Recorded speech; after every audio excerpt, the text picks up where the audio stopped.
বিজ্ঞান সংক্রান্ত, ধর্ম সংক্রান্ত বিভিন্ন বিষয় সম্বলিত আলোচনা হয়। এখানে তর্ক বিতর্ক এইভাবে আলোচনা সভার আয়োজন করা হয়, যে যার মতো পারে সে বক্তব্য পেশ করে, কোনো একটা বিষয় বোঝানোর জন্য চেষ্টা করে যায় বা বিষয় তুলে ধরে। এমনিভাবে একজন ইহুদি এসেছিল ওই দরবারে, খলিফা মামুনুর রশিদ, সে ওই জায়গায় তার মতো করে সে কিছু বক্তব্য দিয়েছিল। শেষ বেলায় যে ওখান থেকে চলে যাওয়ার সময় খলিফা মামুনুর রশিদ তাকে বলে, হে অমুক, হে ইহুদি ব্যক্তি, তুমি ইসলাম গ্রহণ করে নাও, তুমি ইসলামের ছায়াতলে আসো, তোমার সঙ্গে ভালো ব্যবহার করা হবে।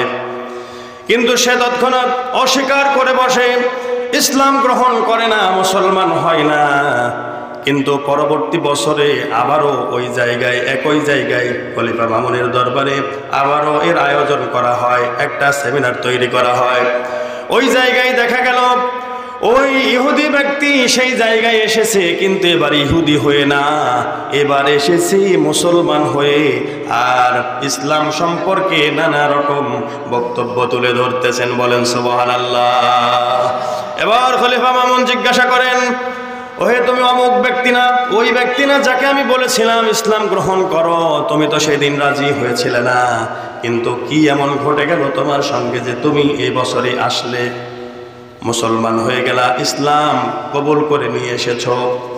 তখন বলছে যে, খলিফা, আমার সঙ্গে এমন কিছু ঘটনা ঘটেছে যার কারণে আমি ইসলাম গ্রহণ করে নিয়েছি, মুসলমান হয়ে গেছি। সে ঘটনাটা হলো এমন যে আমি প্রথমে চিন্তা করলাম এখান থেকে যাওয়ার পরে আমি ওই ইহুদিদের, তাদের জন্য বা ইহুদিদের জন্য, ইহুদিদের যে কিতাব ছিল, আসমানি কিতাব তাওরাত, মুসা আলাইহিস সালামের প্রতি অবতীর্ণ করেছিলেন আল্লাহ পাক রব্বুল আলামিন তাওরাত। আর মুসা আলাইহিস সালামের অনুসরণ এখনো যারা করে যায়, ওই তাওরাতের অনুসরণ করে যায়, এরা ইহুদি। এই ইহুদিদের উপরে তাওরাত অবতীর্ণ করা হয়। তারা কি করে? বলছে যে আমি এই তাওরাতটা কি করলাম, আমি লিখলাম, 3টা কপি তৈরি করলাম, আর এর মধ্যে আমার ইচ্ছা মতো কিছু সংযোজন, বিয়োজন, পরিবর্ধন ইচ্ছা মতো করে দিলাম। এইভাবে করে করে 3টা কপি করে চলে গেলাম ইহুদিদের তাদের যেই উপাসনালয়, সেই জায়গায় চলে গেলাম। যাওয়ার পরে তাদেরকে আমি তাদের ওই কিতাবটা আমি দেখায় দিলাম, তাওরাতটা দিয়ে দিলাম। ওই 3টা কপি তারা সুন্দর আমার কাছ থেকে তারা ক্রয় করে নিল, খুবই সন্তুষ্ট চিত্তে। এরপরে আমি চিন্তা করলাম, এবার আমি খ্রিস্টানদের তাদের যে ধর্মীয় গ্রন্থ, তাদের প্রতি যেটা ইঞ্জিল এসেছিল, আমি ইঞ্জিলটারও 3টা কপি তৈরি করলাম। ওর মধ্যেও ইচ্ছা মতো পরিবর্ধন, সংযোজন, বিয়োজন করে দিলাম, কাটছাট করে দিলাম, কমা বাড়া করে দিলাম। এটা করে দিয়ে তাদের কাছে, তাদের গির্জায় আমি চলে গেলাম। যাওয়ার পরে তারাও এটা দেখে খুব খুশি হলো, আন্তরিকতার সাথে সেইগুলো আমার থেকে ক্রয় করে নিল, সেটা গ্রহণ করে নিল। এরপরে চিন্তা করলাম, আমি কোরআনুল কারীম, মুসলমানদের উপরে যেটা, বিশ্ব নবীর প্রতি কোরআনুল কারীম যেটা অবতীর্ণ হয়েছে, এইটা আমি কি করব, আরো 3টা এটারও কপি করব। 3টা কপি তৈরি করলো, ইচ্ছা মতো কিছু কমা বাড়া করে দিল, সংযোজন বিয়োজন করে দিল। এভাবে পরিবর্ধন হয়ে গেল। করার পরে 3টা কপি নিয়ে মসজিদের সামনে, মুসলমানদের ইবাদতের ঘরের কাছে, মুসলমানদের কাছে নিয়ে চলে গেল। যাওয়ার পরে তাদেরকে কোরআনের কপি তাদের হাতে তুলে দেওয়ার সঙ্গে সঙ্গে তারা বলল, আমরা একটু দেখে নেই, যাচাই করে নেই যে কোরআন ঠিক আছে কিনা। এরপরে কোরআনুল কারীম যখন খোলার পরে দেখতে পায় এর মধ্যে কিছু কিছু জায়গায় নাই, কিছু বাড়তি কথা এর মধ্যে দেখা যায়। তখন তারা বলে যে এই কোরআনুল কারীমটা, এর মধ্যে ভুল রয়েছে, এইটা কোরআনের সঙ্গে মিলে না, এইটা আমরা নিতে পারবো না। বলেন সুবহানাল্লাহ।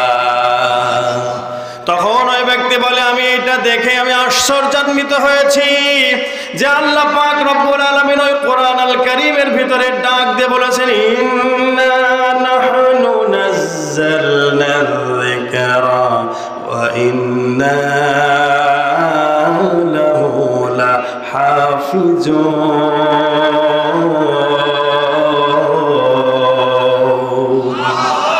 আল্লাহ পাক বলেন, বলেন যে এটা নাজিল করেছি আমি, হেফাজত করব আমি।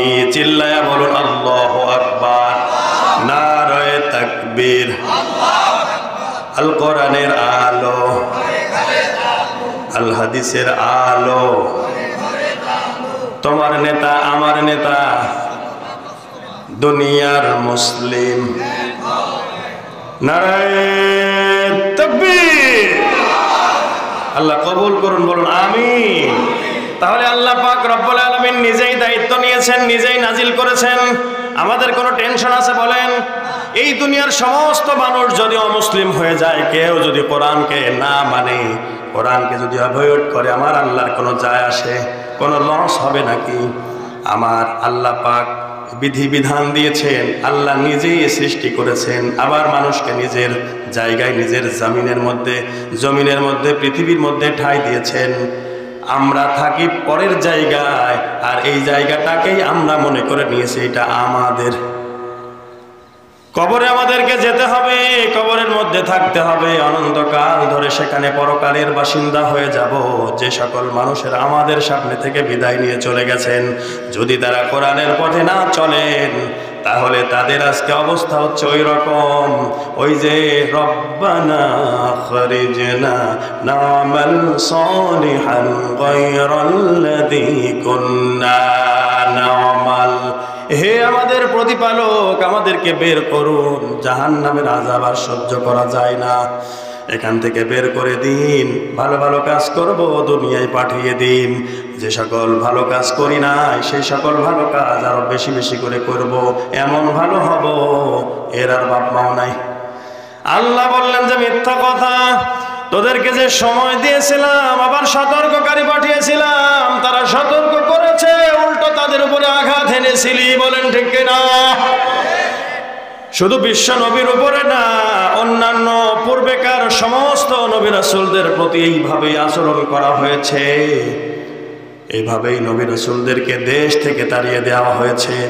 তাহলে বোঝা যায় যে কোরআনের পথে, সত্য সঠিক পথে, সঠিক মাত্রায় যদি কোরআনের পথে থাকা যায়, তাহলে অন্যান্য নবী রাসূল সাহাবায়ে কেরাম রাদিয়াল্লাহু তাআলা আনহুম আজমাইনদের মতো তাদেরও মানুষ জামানার যারা বেঈমান কোয়ালিটির মানুষ, যারা ইহুদি নাসারাদের বন্ধু হবে, তাদের কিন্তু শরীরের ভিতরে জ্বালা পোড়া হবে। তারা কিন্তু এই মানুষদেরকে সহ্য করতে পারবে না, কোরআনওয়ালাদেরকে সহ্য করতে পারবে না, ইসলামওয়ালাদেরকে সহ্য করতে পারবে না, ঈমানওয়ালাদেরকে সহ্য করতে পারবে না, আলেম ওলামাদেরকে সহ্য করতে পারবে না। কিন্তু জেনে রাখো, ওই যে 3.5 হাত মাটির নিচে যাওয়া লাগবে, আর পরের দিকে তাকিয়ে থাকা লাগবে যে আমার যে সকল সন্তানাদিরা আছে, আত্মীয় স্বজনরা আছে, তারা কেন আমাদের জন্য কিছু পাঠায় না। তবে পাঠাইলেও লাভ হবে না ওই সকল মানুষদের জন্য যে সকল মানুষেরা ইসলামের বিরুদ্ধে চলে গিয়েছে, যারা কোরআনের বিপক্ষে অবস্থান নিয়েছে। ওই সকল মানুষদের জন্য তার পেটের সন্তান যদি কোরআন পড়ে পড়ে খতম করে দিয়ে দান সদকা করতে করতে সব শেষ করে দেয়, তারপরেও যদি তাদের জন্য দোয়া করে, আল্লাহ পাক ওই সকল কাফির হয়ে যাওয়ার পর মুশরিক হয়ে গেলে তাদের জন্য দোয়া কবুল করবেন না। বলেন ঠিক কিনা? এজন্য সংশোধনের সময় আছে না নাই? এখনই আমাদেরকে ফিরে আসার সময়। আল্লাহ পাক বলেছেন, ওয়া আনিবু ইলা রাব্বিকুম ওয়াসলিমু লাহু মিন ক্বাবলি আন ইয়াতিয়াকুমুল আযাবু সুম্মা লা তুনসারুন। বলেন আল্লাহু আকবার। সূরা জুমার 24 নম্বর পারা 3 নম্বর পৃষ্ঠার 54 নম্বর আয়াতে কারিমা এটা। মহান আল্লাহ এখানে ডাক দিয়ে বলেন, আমি তো আমার রহমত থেকে তোমরা নিরাশ হও না। তার আগের আয়াতে আল্লাহ বলছেন, আমি তোমাদের সমস্ত গুনাহগুলোকে মাফ করে দেব, আমি তো পরম করুণাময়, অতি দয়ালু, মেহেরবান। তবে আল্লাহ পাক শর্ত দিয়েছেন, কন্ডিশন দিয়েছেন 2টা। কয়টা? বলেন বলেন কয়টা? আল্লাহ পাক রব্বুল আলামিন 2টা কন্ডিশন দিয়েছেন, আমরা বলছি একটু পরে। মানে ফিরে আসলে, তওবা করলে আল্লাহ তওবা কবুল করবেন। আল্লাহ বলছেন, ফামান তাবা মিন বাদি যুলমিহি ওয়া আসলাহা ফা ইন্নাল্লাহা ইয়াতুবু আলাইহি। আল্লাহ পাক রব্বুল আলামিন সূরা মায়েদার 39 নম্বর আয়াতে কারিমার মধ্যে ডাক দিয়ে বলেন, 6 নম্বর পারা 13 নম্বর পৃষ্ঠা 3 নম্বর লাইনে আছে। আল্লাহ পাক রব্বুল আলামিন বলেন, ফামান তাবা মিন বাদি যুলমিহি, যে ব্যক্তি তওবা করে মানে ফিরে আসে নিজের নফসের উপরে জুলুম করার পরে, অত্যাচার করার পরে, তার মানে বেপথে চলার পর পর এটা বুঝে আসার সঙ্গে সঙ্গে যখন সে ফিরে আসে, তওবা করে, মিন বাদি যুলমিহি ওয়া আসলাহা, এবং নিজেকে সংশোধন করে নেয়, নিজে শুধরে যায়, ফাইন্নাল্লাহা ইয়াতুবু আলাইহি, আল্লাহ পাক বলেন অবশ্যই অবশ্যই আমি ওই সকল মানুষদের তওবা কবুল করে নিই। বলেন সুবহানাল্লাহ। ইন্নাল্লাহা গফুরুর রহিম। বলেন আল্লাহু আকবার। আল্লাহ পাক বলেন ইন্না মানে নিশ্চয় আল্লাহ, আল্লাহ গফুরুন মানে হলো ক্ষমাশীল, ক্ষমাকারী, আর রহিম পরম করুণাময়, অতি দয়ালু, মেহেরবান তিনি কে। ঘোষণা করেছেন আল্লাহ তওবা করলে আল্লাহ তওবা কবুল করবেন। তাহলে এই দুনিয়ার এই ক্ষণস্থায়ী জিন্দেগি দেখেন না, আমাদের সামনে থেকে কত মানুষ চলে গেল, চলে যাচ্ছে প্রতিনিয়তই। কেউ কি বয়স কম বলে বেঁচে যাচ্ছে? মারা যাওয়ার পরে কি তাকে ফিরে আসার সুযোগ দেওয়া হচ্ছে যে অল্প দিন বেঁচেছিস যা? কত মানুষ আছে না যে 30 বছর 25 বছর 35 বছর হয়ে গেছে, এদের কি বুদ্ধি হয়েছিল না? বলেন, চুলের কাটিংগুলো দেখলে পরে কি মনে হয়? থাপ্পর কাটিং চুল কাটে আসছে। গাড়ির বাউলি দেখলে মনে হয় এ দেশের প্রেসিডেন্টের চাইতেও বড় পদে আছে। বলেন, এই দিকে একবার এই দিকে একবার, বাউলি এমন বাউলি, ওরে বাবা, বাউলি খাই দিতে দিতে এক সময় পটল ডাঙ্গা পার হয়ে যায়, আছে না নাই? তাহলে চলে গেছে। আপনারা কি দেখছেন অল্প বয়সগুলো আল্লাহ ক্ষমা করে পাঠিয়ে দিয়েছে দুনিয়ায়? হ্যাঁ, দু একজন থাকলে পরে তো আমাদের আশা থাকতো, মামা উপরে আসে, সভাপতি সাহেব নিচে থাকলে কি এটার মানান থাকলো? বলেন তো, এখানে আসে। আমার ভাইরা, এই জন্য কেউ তো ফিরে আসে না, আমরাও ফিরে আসবো না, আশা করা যায় নাকি? আসবো ফিরে, আল্লাহ ফিরে আসার সুযোগ দেবেন। এই জন্য আমার প্রাণের ভাইরা, আল্লাহ পাক রব্বুল আলামিন বলেন যে আমি আল্লাহ পাক রব্বুল আলামিন তোমাদের তওবা কবুল করব, দুইটা শর্ত মেনে, দুইটা শর্ত পূরণ করলে আমি তোমাদের তওবাকে কবুল করে নেব। আমার ভাইরা, এবং আল্লাহ পাক বলেন আমি যুগে যুগে নবী রাসূলদেরকে প্রেরণ করেছিলাম, তারা যে সকল পথ তোমাদেরকে দেখিয়েছে সেই পথের অনুসরণ তোমরা করো, ওই পথে চললেই আমি আল্লাহ পাক রব্বুল আলামিন তোমাদের প্রতি রাজি আর খুশি হয়ে যাব। বলেন সুবহানাল্লাহ। আল্লাহ পাক বলেন ওয়াল মুমিনুনা ওয়াল মুমিনাতু বা'দুহুম আউলিয়াউ বা'দ ইয়ামুরুনা বিল মা'রুফি ওয়া ইয়ানহাউনা عن المنكر ويقيمون الصلاة ويؤتون الزكاة ويطيعون الله ورسوله أولئك سيرحمهم الله إن الله عزيز حكيم বলেন আল্লাহু আকবার। সূরা তাওবা 10 নম্বর পারা 17 নম্বর পৃষ্ঠা 9 নম্বর লাইনের 72 নম্বর আয়াতে কারিমা, 71 নম্বর আয়াতে কারিমা এটা, এরপরে 72 নম্বর আয়াতে কারিমায় পুরস্কারের ঘোষণা ওয়াদা করেছেন তিনি কে? আমার ভাইয়ের আল্লাহ পাক রব্বুল আলামিন বলেন ওয়াল মুমিনুনা, আর মুমিন পুরুষেরা, ওয়াল মুমিনাতু এবং মুমিনা নারীরা, বাদহুম আউলিয়া ও বাদ একে অপরের পরস্পরের বন্ধু। বলেন, মুমিন পুরুষ, মুমিন নারী, মুমিনা নারী, তাদের সম্পর্ক হলো একে অপরের সহায়ক হয়ে যায়, মুমিনেরা মুমিনদের সঙ্গী হয়ে যায়, বন্ধু হবে মুমিনরা মুমিনদের। আল্লাহ, আল্লাহর রাসূল এবং আল্লাহর উপর ঈমান এনেছে যারা মুসলমান, মুমিন, মুত্তাকি হয়েছে, তারাই হবে মুসলমানদের বন্ধু। অন্য কোনো কাফির বেঈমানেরা, ইহুদি নাসারারা মুসলমানদের বন্ধু হতে পারে না। যদি বন্ধু বানায় তাহলে বোঝা যাবে ওই ব্যক্তি মুসলমান না, ও হয়ে গেছে ওই দলের ঘোষণাকার। ওমাই ইয়াতাওয়াল্লাহুম মিনকুম ফাইন্নাহু মিনহুম, সূরা মাইদার 51 নম্বর আয়াতে কারিমার ভিতরে আল্লাহ জানিয়ে দিয়েছেন, কেউ যদি অন্য কারো অপসংস্কৃতি অনুসরণ অনুসরণ করে তাদেরকে যদি তাদের কোনো কিছু মেনে নিয়ে চলে, তাহলে সে যে ধর্মের লোকের অনুসরণ অনুকরণ করলো সেই ব্যক্তি তাদেরই দলভুক্ত হয়ে যায়। আর আল্লাহ বলেন কোন জালিমদেরকে কোশ্চিনকালেও আমি হেদায়েত দান করি না। এই জন্য মুসলমান ইমানদার কান খাড়া করে শোনা লাগবে, মেনে নিতে হবে কোরআনুল কারীমটা। বলেন কোরআন শুনতে হবে মেনে নেওয়ার উদ্দেশ্যে। এই কোরআনের আওয়াজ, এই কোরআনের আলোচনা আজ একদিন ধরে হয় না, 2 দিন ধরে হয় না, বছর পর বছর, যুগ যুগ ধরে কোরআনের আলোচনা হচ্ছে। এই যে তাফসিরুল কোরআন মাহফিল, একটা সামিয়ানা দিয়ে কি করা হয়, একটা প্যান্ডেল তৈরি করা হয়, মঞ্চ তৈরি করা হয় বিশেষ বিশেষ সময়। কিন্তু এই যে পার্শ্ববর্তী জায়গায় মসজিদ আছে, প্রতি জুম্মার দিনে আমার ভাই আব্দুল্লাহ ভাই খতিব সাহেব উনি সুন্দর সুন্দর আলোচনা করেন, কোরআনের আলোচনা করেন। এই কোরআনের আলোচনা শুনে কয়জন পরিবর্তন হয়েছে বলেন? আসল কথা বলতে গেলে তো সমস্যা হয়ে যাবে।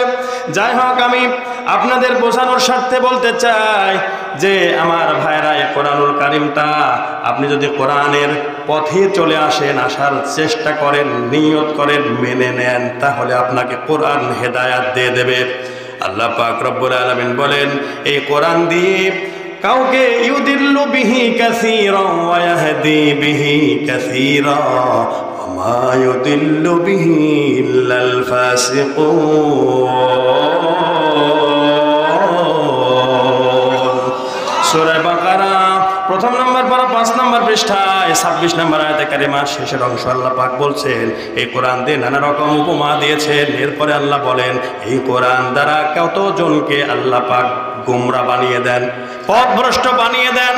তাহলে বোঝা যায় কোরআনুল কারীম, এই কোরআনের সঙ্গে যে ভালো সম্পর্ক রাখবে, কোরআনটা যে মেনে নেবে, কোরআন তাকে হেদায়াত দেবে। সুবহানাল্লাহ বলতে পারেন না? তাহলে কোরআনুল কারীম যারা মেনে নেবে তাদেরকে কোরআন হেদায়াত দেয়, আর যারা কোরআনের সঙ্গে বেয়াদবি করে তথা কোরআনকে মেনে নেয় না, এই সকল মানুষদেরকে কোরআনুল কারীমটা কিন্তু কি করে, গোমরা বানিয়ে দেয়। তাই আল্লাহ বলেন ইউদিল্লু বিহি কাসীরা, অধিকাংশকে বা অনেককেই কোরআন দ্বারা, এইটা দ্বারা আমি গোমরা করে দিই, পথভ্রষ্ট করে দিই, বিপদগামী করে দিই। ওয়া ইয়াহদি বিহি কাসীরা, আর অনেককে আমি হেদায়াত দান করি। এখন যদি আপনারা মনে করেন যে এই কোরআনের সমস্ত বিধানগুলো আমি মেনে নেব, তাহলে আপনি ওই ওয়াহদি বিহি কাসীরা, যাদেরকে আল্লাহ হেদায়াত দিবেন এই কোরআন দিয়ে, ওই দলের মধ্যে দলভুক্ত, অন্তর্ভুক্ত হয়ে যেতে পারবেন। আর যদি কোরআনের কথাগুলোকে আপনি মনে করেন কোনো মামুলি বিষয়, এটা আবার কি জরুরত আছে, যদি মনে করেন, তাহলেই কোরআনটা আপনাকে কিন্তু গোমরা করে দেবে। আল্লাহর ওই যে অধিকাংশ বা অনেককেই কোরআন দ্বারা তাদেরকে বিপদগামী করে দিয়েছি।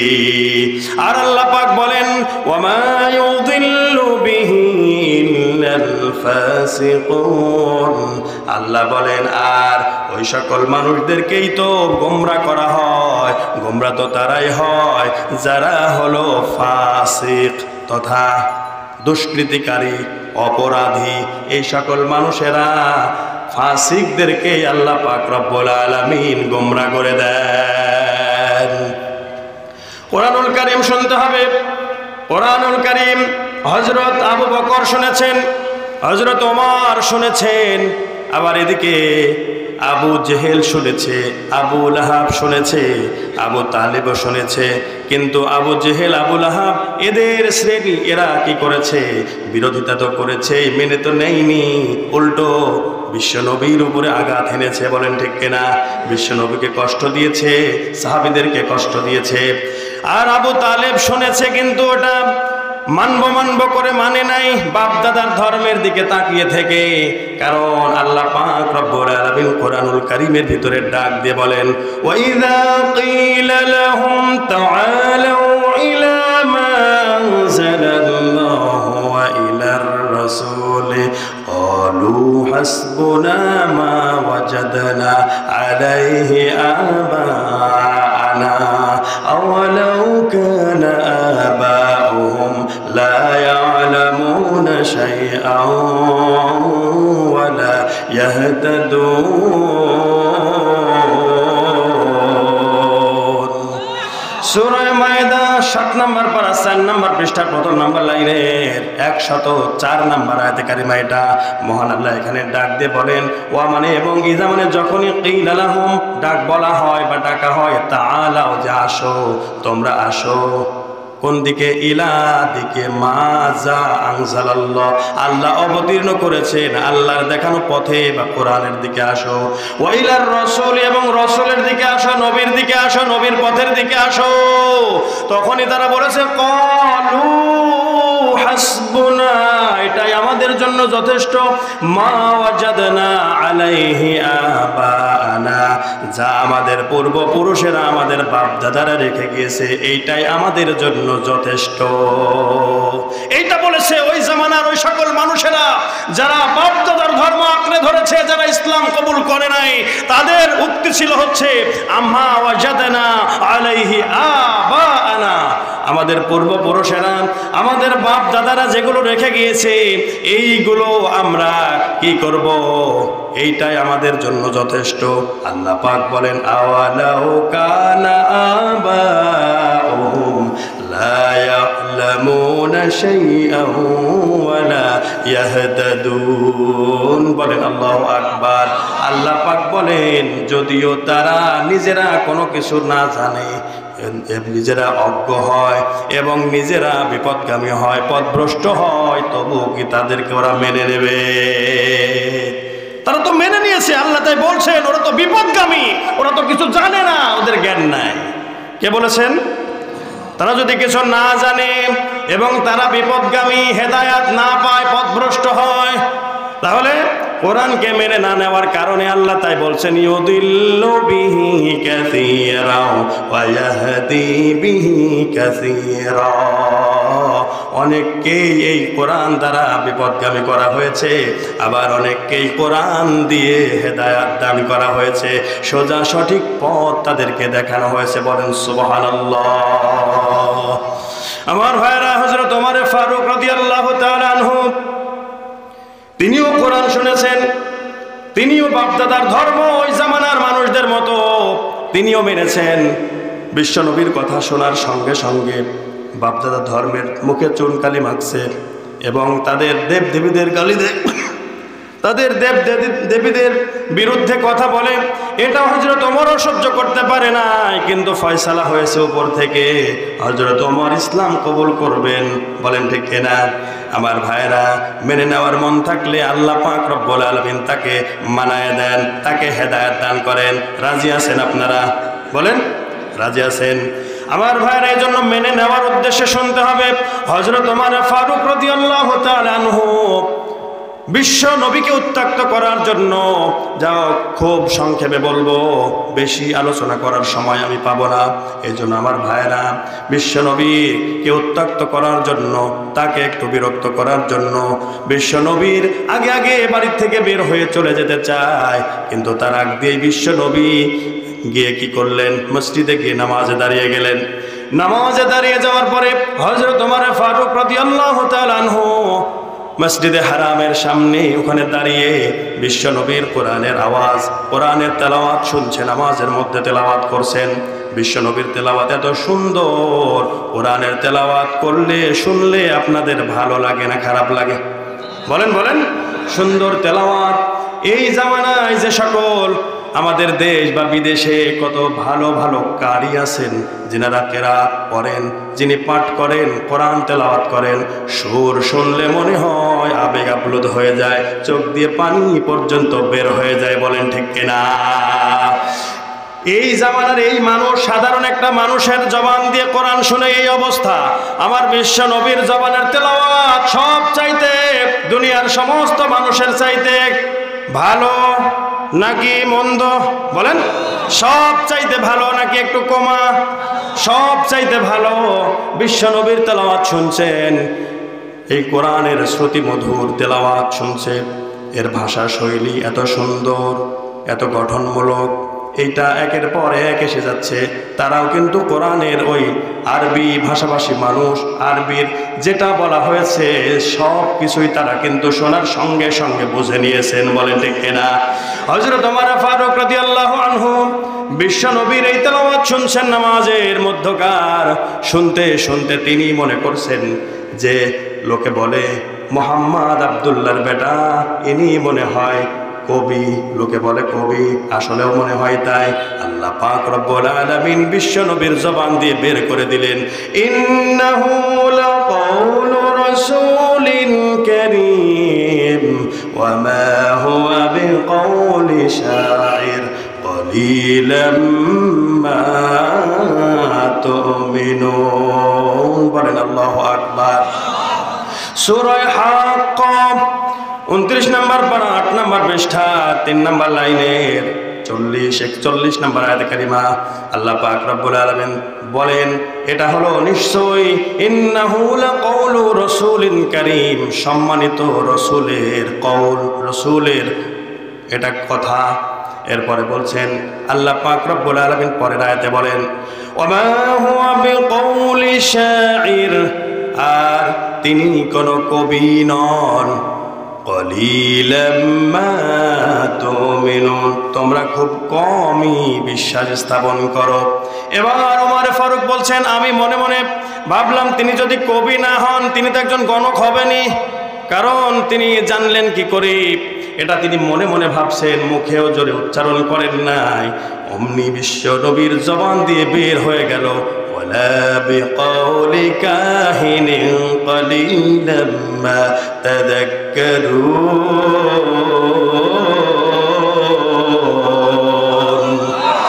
আল্লাহ পাক রব্বুল আলামিন নাজিল করে দিলেন, বিশ্ব নবী বলছেন এটা কোনো গণকের কোনো গণনা নয়।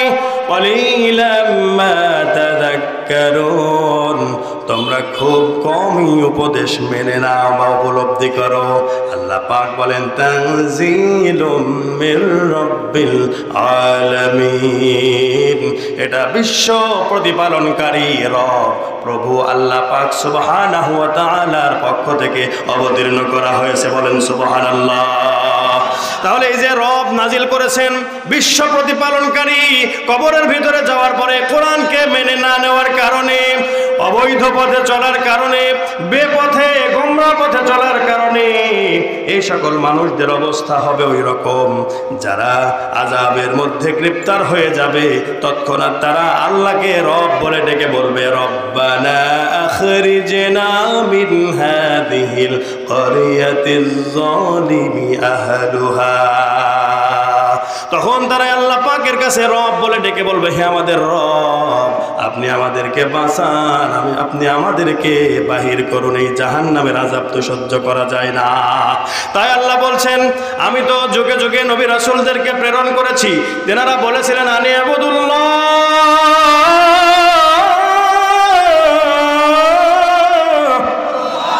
এক আল্লাহর দাসত্ব করো, আল্লাহর গোলামি করো, আল্লাহর বান্দা হয়ে যাও, রহমানের গোলাম হও, লাভ আছে না লস? কোনটা বলেন বলেন, আপনারা লাভ চান না লস চান? তাহলে লাভ চাইলে কোরআন মেনে নিতে হবে নাকি কোরআন থেকে দূরে সরে যেতে হবে? তাহলে কোরআন শুনবো আমরা মেনে নেওয়ার উদ্দেশ্যে, মেনে নেওয়ার নিয়তে। আমার ভাইরা আসুন, আমরা বলতে চাই যে মুমিনদেরকে আল্লাহ পাক রব্বুল আলামিন যারা এই কোরআনের পথটা মেনে নিয়েছে, আল্লাহকে মেনে নিয়েছে, নবী রাসূলদেরকে, পরকালকে বিশ্বাস করেছে, কিতাব বিশ্বাস করেছে, মেনে নিয়েছে, এই সকল মানুষদেরকে আল্লাহ পাক রব্বুল আলামিন ঈমানদার বলে কোরআনুল কারীমের ভিতরে ডাক দিয়েছেন। আল্লাহ বলেন, মুমিন আর মুমিনাত এরা কি পরস্পরের আউলিয়া, বন্ধু, সহায়ক। তাদের কাজ আল্লাহ দিয়েছেন এখানে 5টা। কয়টা? ইয়ামুরুনা বিল মারুফি ওয়া ইয়ানহাউনা আনিল মুনকার। 1 নাম্বার হচ্ছে ইয়ামুরুনা বিল মারুফ, তারা সৎ কাজে, ভালো ভালো কাজে আদেশ জারি করবে। এবার বলুন তো, আদেশ করা কখন যায়? সংসারের প্রধান যে সেই আদেশ করে, না একদম কচি বাচ্চা যে সংসারের কেউ মানে কোনো দায়িত্ব পালন করে না, সে আদেশ জারি কে করে? বলেন বলেন। আদেশ জারি তখনই করা সম্ভব যখন একটা পাওয়ার থাকে, পাওয়ার থাকলে পরে, ক্ষমতা থাকলে, একটা পর্যায়ে গেলে তখন কিন্তু তার কথা গ্রহণযোগ্যতা হয় নাকি আগে থেকেই হয়? ক্ষমতা না থাকলে কেউ কারো কথা শোনে না। এই জন্য আমার ভাইরা, আল্লাহ পাক রব্বুল আলামিন বলছেন এটা কিন্তু একজনের কাজ না, একজন করলে এটা কেউ মেনে নেবে না। এই জন্য একজন একজন করে আরেকজনকে এইভাবে করতে করতে কিন্তু একটা পর্যায়ে যাওয়া লাগবে। এটার দরকার আছে না নাই? আর এটা করলে পরেই তো বলবে এরা জঙ্গি। কথা বলেন, এটা বললে এ কথা বলবে। যাই হোক, আমরা ওদিকে যেতে চাই না, আমরা শুধু বলতে চাই আমরা মুমিন হতে চাই। কারা কারা মুমিন হবেন দুহাত তুলে আমার আল্লাহকে দেখিয়ে দিন।